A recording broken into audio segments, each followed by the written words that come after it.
ساعتي أتخينو زينا مسنا أنا في المال نازخركم تعذبتنا هم يتمسيون لما 4 سنة ترستجعلوا زينا تاسو شنو زاني هيزلكم قريب زلوا أدي وعبدي هم تلمود بغندر استجينا أفلم بايتو زبا قاشبار كانوا تشلسان خمشن درجة زبا استوطن مدبات أرمع واتها برتعو هم السلح الرقاقيتو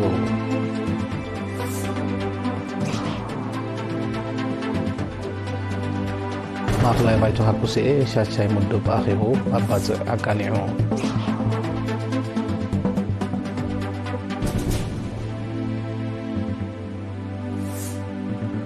أبزبا دوب لعل 57 مليون ناقفاز ودأ مدبات محبرة ودحنات تسلاسيلو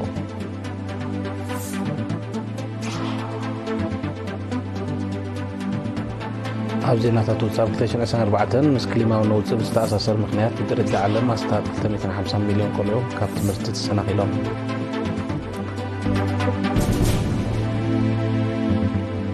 روسيا دبلوماسيا وزمدنا تاتر مصفى حبس الاستيتو استفتها هجرات أفريقيا إنباستات كانت تخبط حبيرا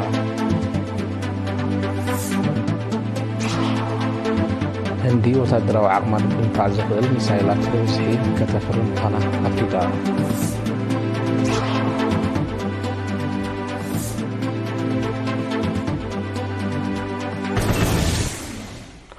زرزر زينام بايتو زبا قاشبار كاب 2024 ستكبر مدوات مسنا يزنبرو بدوتات دحر مقمقام 2025 درجة زبا استوطن مدوات نمعوات برتيعو 5 سرح الرقاقيتوم وكيل رينا غداو تولدن ددالو تبتاب ياسين صالح كورباي بايتو زبا قاشبار كاب 23 طري أبزقانعو مبل 22 مدوب أغيبو ترى أبلات بايتو أمعوات نخلتشن 25 بدرجة زبا استوطن مدوات نمعباي أبرتعو كم تسرح الرقاقيسوم أبو منبر بايتو آتو عثمان محمد علي بايتو نتكبارتو ما أبزا حلفة أخيباتاتو زحلفو سانتاتن لبواتاتن عتب مكتتال كقبرن قدلتات أبقوانو نايم إرام سقمتي كوسدن مصنحو بمتكاس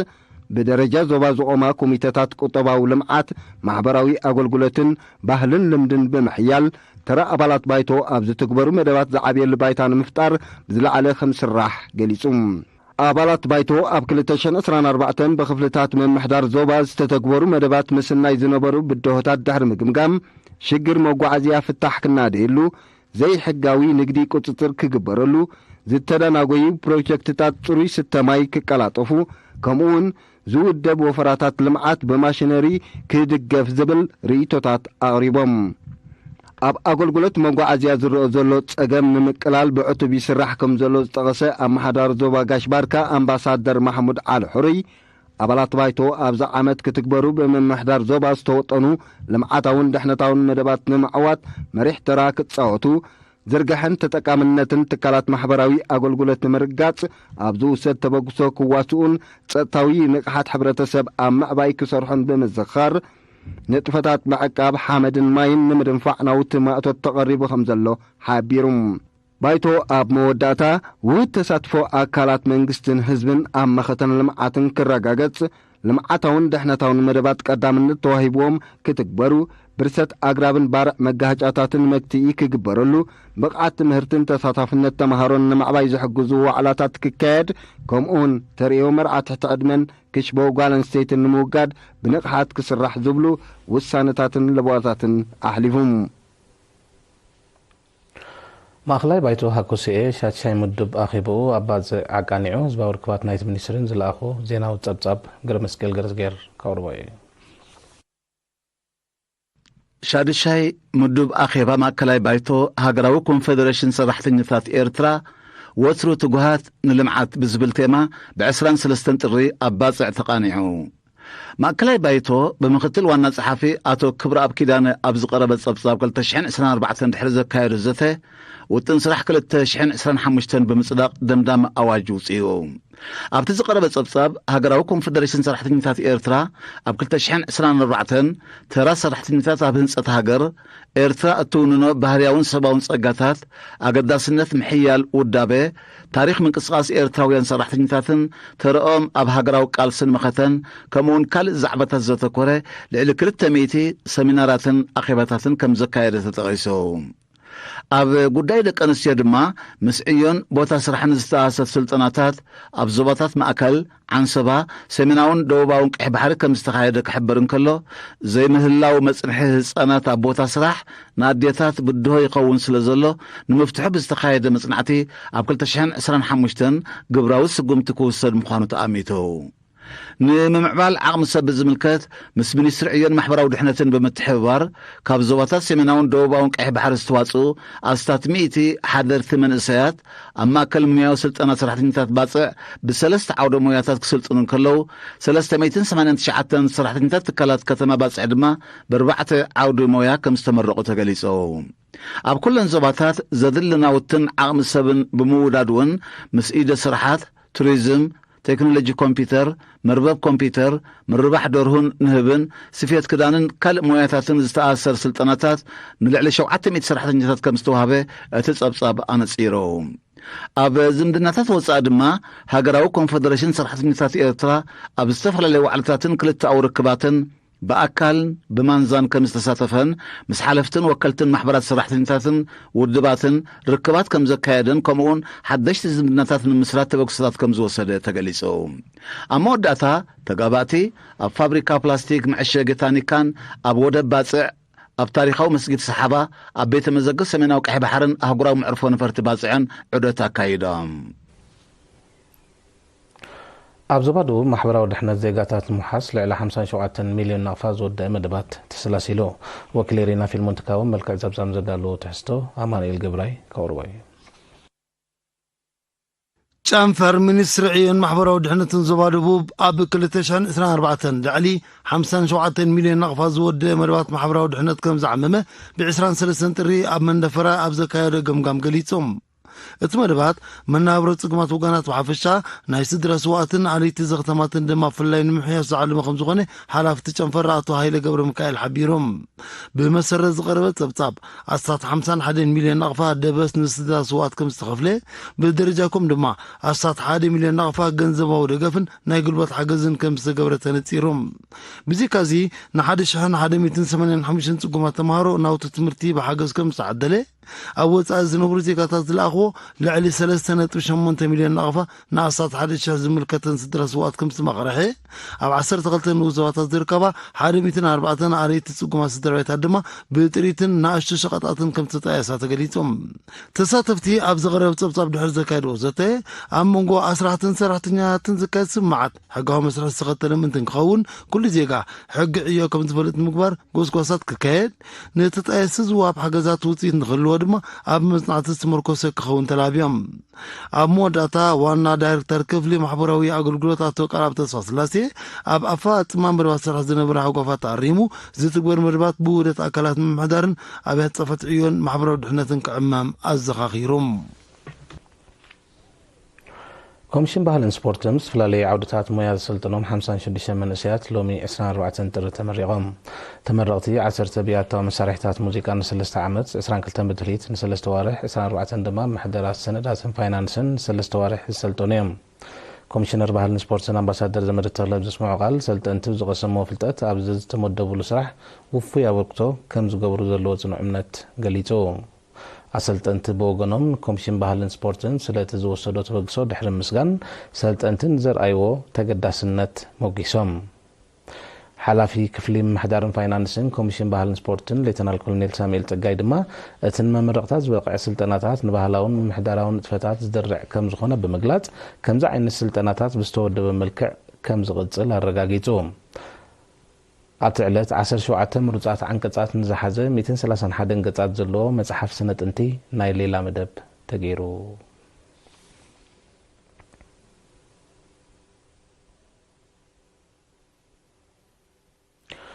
ኣብ ንዞባ ስማጥ ኣብ ምብራኽ ጥዕናዊ ንቕሓት ዝተሰላሰለ ውፅኢታዊ ስራሕ ኣብ ባይታ ጽቡቕ ውፅኢት ከም ተረኽቦ ተገሊጹ ሓላፊ ማእኸል ጥዕና ኣስማጥ ነርሲ ሃሽም ጅምዕ ከም ውፅኢት ብስሩዕ ዝካየድ ጎስጓሳት ቁፅሪ ተጠቀምቲ እናተዓፃፅፈ ከምኡውን መጠን ክትትል ዝገብራን ኣብ ትካል ጥዕና ዝሓርሳን ኣዴታት እውን ንዓበየ ከም ዝመፅእ ብሪሆም ኣብ 2024 ክትትል ቅድሚ ሕርሲ ናይ ዝገበረ ኣዴታት ቁፅሪ ምስ ናይ ዝሓለፈ ዓመት ብምንጻር ብ3 ሚእታዊት ከም ዝወሰኸ ብምሕባር ምውዳድ መጸበዪ ነፍሰ ጡራት ኣብ ዝመዳይ እዚ ዝምስገን ተራ ከም ዘለዎ ኣገንዚቦም እዚ ከምዚ ኢሉ እንከሎ ተሪኦታት ሕማም ዓሶብ ብውሕድ መጠን ከም ዝዛየደን ተኾነ ብሰንኪ ሕማም ዝተመዝገበ ሞት ከም ዘየለ ብምርግጋጽ ህዝቢ ናምስያ ብግቡእ ክጥቀም ከምኡ'ውን ወፈረታት ጽሬት ብምውዳብ ጣንጡ ዝፋርያሉ ቦታታት ከወግድ ተላብዮም ኣብ ተማኽል ጥዕና ብዝተዋደደ ዝተማልእ ናውቲ ላቦራቶሪ ካብ እንስሳ ናብ ሰብ ዝመሓላለፍ ሕማማት በቐረባ ንምድላይ ምርመራታት ምጅማሩ ኣብ ምውሓዝ ጥዕና ዓቢ እጃም ይገብር ከም ዘሎ ድማ ሓቢሩ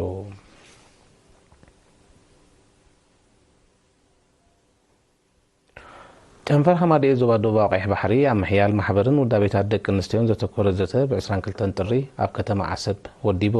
ሓላፊት ጨንፈር ወይዘሮ ሳዕዲያ እብራሂም ንህልው ኩነታት ማሕበር ከምኡውን ውዳብን ዓቕምታትን ደቂ ኣንስትዮን ምሕያል ምስ መሻርክቲ ብምውሃድ ንሰላሰል ዘሎ ንጥፈታትን ውፅኢቱን ኣመልኪታ መብርሂ ሂባ ብዘይካዚ ጥዕና ኣዴታትን ዕሸላትን ንምውሓስ ጎዳእቲ ልምድታት ንምውጋድን ተሳታፍነት ደቂ ኣንስትዮ መኣዲ ትምህርቲ ክብ ንምባልን ብዛዕባ ዝካየድ ዘሎ ፃዕርን ገስጋስን እውን ገሊፃ ወይዘሮ ሳዕዲያ መወዳእታ በብፅፍሑ ዝርከባ ሓለፍትን ንጥፈታት ማሕበር ንምድንፋዕን ክብርታት ማሕበር ናብ ሓደስቲ ወለዶታት ንምስግጋርን ክስርሓ ከምኡውን ንዕብየት ደቂ ኣንስትዮ ተራሒዮም ዘለዉ ዕድላት ንምስማር ውህደት ናይ ኩሎም ኣካላት ኣገዳሲ ከም ዝኾነ ኣነፂራ ተሳተፍቲ ብወገነን ተሳትፎ ደቂ ኣንስትዮ መኣዲ ትምህርቲ ንምዕባይ ውህድ ስራሕ ክካየድ ሓደስቲ ኣባላት ንምውዳብ ድማ ብዕቱብ ክስራሕ ዝብልን ካልእን ርእቶታት ኣቕሪበን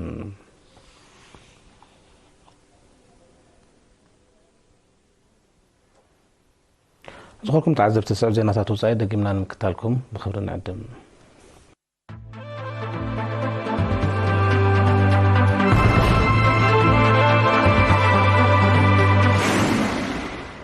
ዜና ወፃኢ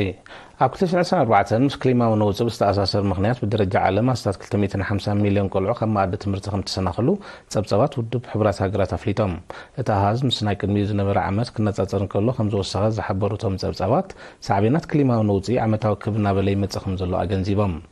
ኣስታት 130 ሚልዮን ካብቶም ግዳያት ዜጋታት ሃገራት ደቡባዊ ኤስያ ምዃኖም እቶም ፀብፀባት ብተወሳኺ ይሕብሩ ዕለቕልቕ ማዕበላዊ ዋዒ ብከላ ኣየር ባርዕ መሮርን ደርቅን ካብቶም ቀንዲ ሳዕቤናት ክሊማዊ ምዝባል ምንባሮም ተገሊጹ ኣሎ 2024 ዝለዓለ መጠን ዋዒ ዝተመዝገበላ ዓመት ምንባራ ውድብ ሕቡራት ሃገራት ኣብ ፀብጻቡ ምግላጹ ኣይርስዕን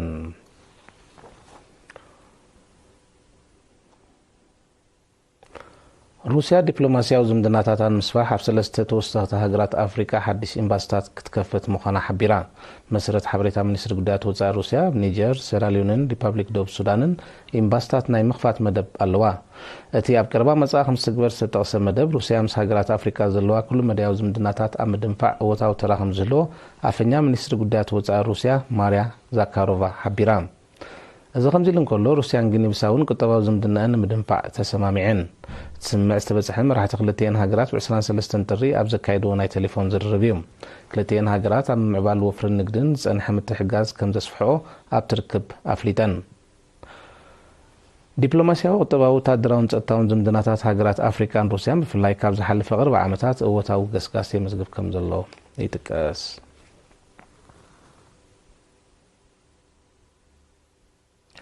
هندي وتدرو عقمان من دفاع زخيل استراغ ميسايلات ببزحي خطفر مخانا فليتا تمدب لعلفتنا الدمسز وانجف توساخ ميسايلات مونان زخيلا مخانو من يستر مكلخال هند حبيروم او رح هزار كلاشن عسان 4 في الماغزي لعلفتنا الدمسز وانجف ناينوح رحقات ميسايل فتنت هندي نتا اطوار بعينة متنن كب كتبلو مخانا حبيريا اتلعلي 1500 كيلومتر زونجف ميسايل نتزدل علامة خمز وقعه من يستر مكلخال تهاجر مقلاطو يذكر إذا خمزيلن كلوت فتنان هندي أقدمن نتاعتوار مزوننان فتنان أمريكا تشاينان روسيان كسرعة كيلو لوم هندي وتدرو صلات المعبال غزيفو فرخابز غبرا زلوا هاجرات مخانا صبصبات يردو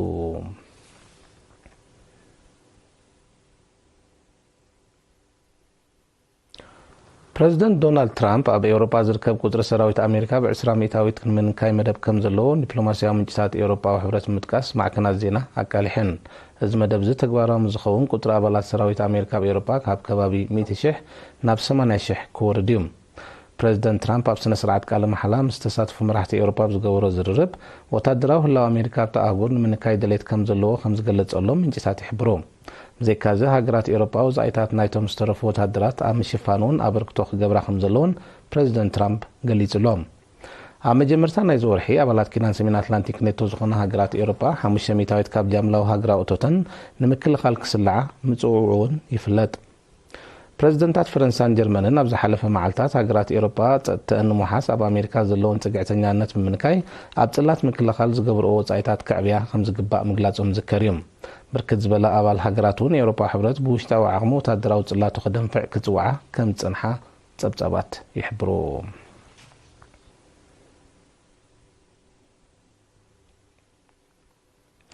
ሊባኖሳዊ ምንቅስቃስ ሕዝቡላ እስራኤል መሰረት ክልቲኦም ወገናት ዝበጽሕዎ ስምዕ ምቁራጽ ተኽሲ ኣብ ደቡባዊ ክፋል ሊባኖስ ኣዋፊራቶን ጽንሐት ሰራዊታ ሙሉእ ክትስሕብ ጸዊዑ እቲ ስምዕ ሓይልታት እስራኤል ኣብ ውሽጢ 60 መዓልታት ካብ ሊባኖስ ክወጽኡ ከም ዝእዝዝ ዝሓበረ ምንቅስቃስ ሕዝቡላ እታ ሃገር ቅድሚ 26 ጥሪ 2025 ሰራዊታ ከተውፅእ ደጊሙ ተሓሳሲቦ እስራኤል ነቲ ናይ ግዜ ገደብ እንተወሓደን ተወሳኺ ሓደ ወርሒ ከተናውሖም ሓድሽ ምምሕዳር ፕሬዚደንት ዶናልድ ትራምፕ ተዘራረብ ከም ዘላ ዝሓበረት ምንቅስቃስ እዚ ነቲ ዝበፅሐ ስምዕ ዝትሕስ ከም ዝኾነ እውን ኣነፂሮም ብዘይካዚ ምንቅስቃስ ሕዝቡላ ትስምዕ ምስ ተሓስ ወታደራዊ ምጥቃዕታቱ ዳግማይ ከም ዝጅምር ኣጠንቂቑሎ እስራኤልን ሊባኖስን ምንቅስቃስ ሕዝቡላህን ብመንጎኝነት ኣሜሪካን ፈረንሳን ኣብ ወርሒ ሕዳር ናይ 2024 ስምዕ ምቁራጽ ተኽሲ ክገብሩ ከም ተሰማምዑ ዝዝከር እዩ እስራኤል ኣብ ሊባኖስ ልዕሊ ሓደ ዓመት ብዘካየደቶ ወታደራዊ ስርሒት ልዕሊ 3800 ሰባት ክቕተሉ ከለዉ ኣስታት 16000 ድማ ቆሲሎም ብዘይካዚ ልዕሊ 1.5 ሚልዮን ሊባኖሳውያን ከም ተመዛበሉን ኣስታት $7 ቢልዮን ዝግመት ዕንወት ከም ዝወለደን ጸብጸባት ይሕብሮም እስራኤልን ምንቅስቃስ ሕዝቡላህን ኣብ 2006 ኩናት ገጢሞም ምንባሮም ዝዝከር እዩ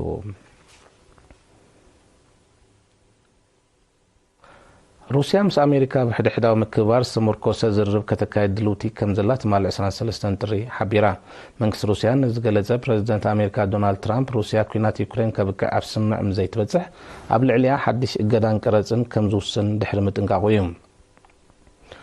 أفنيا منكس روسيا ديمتري بيسكوف أبزهابو مجلس بريزيدنت ترامب قدما إبرة سلطانون قبل علي روسيا بزوح غزي اجداتات كم زصنع بمتكاس ازنا حجي نهاغورو مسمرة كسحتا خمزيكل أنزيروم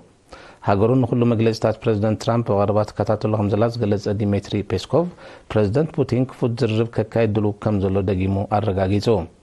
روسيا بلعلي يوكرين زلو أمرقزن نصورن كنوعين مخانو بمحبار أمونغو بريزيدنتات بوتين ترامب كايز خير زرب جن نزم مرقزي كم زي غيرو كتقلت تانيحا بريزيدنت دونالد ترامب وغنو مس بريزيدنت بوتين زرب نمكياد مدب كم زلو تمال 23 تري دقيمو أفليتو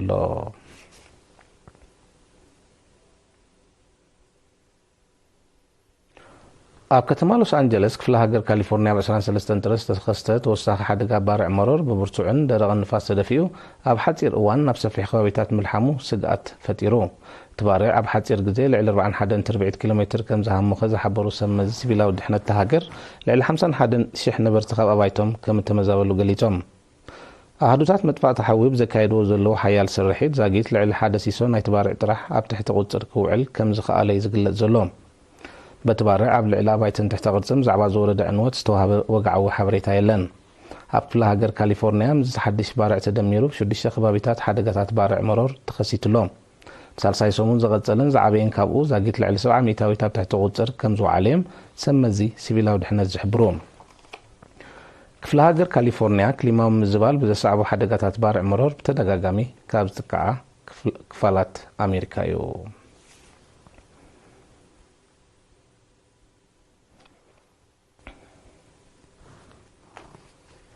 ዜናታት ንምዝዛም አርስታት ዜና ክነግመልኩም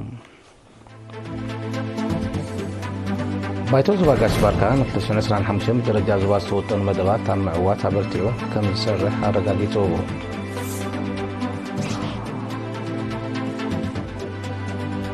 ማእኸላይ ባይቶ ሓኮስኤ ሻቻይ ምድብ ኣኺቡ ኣባፅዓ ቃኒዑ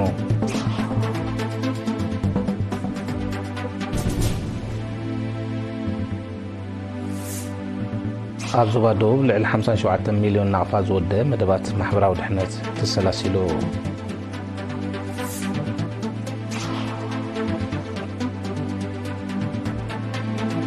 ኣብ 2024 ምስ ክሊማዊ ነውፅብ ዝተኣሳሰር ምኽንያት ብደረጃ ዓለም ማስታት 250 ሚልዮን ቆልዑ ካብ ትምህርቲ ተሰናኺሎም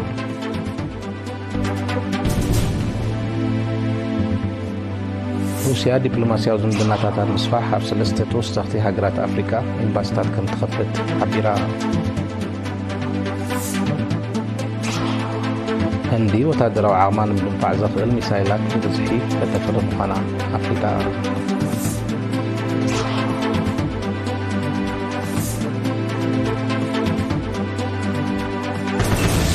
بارك ظهوركم تعذبتنا الساعة سدالو زينة تتاب سدازي ملوس لم كتالكم لمسكن مسترف مدباتنا نحدقكم بوغنا بروح مشيت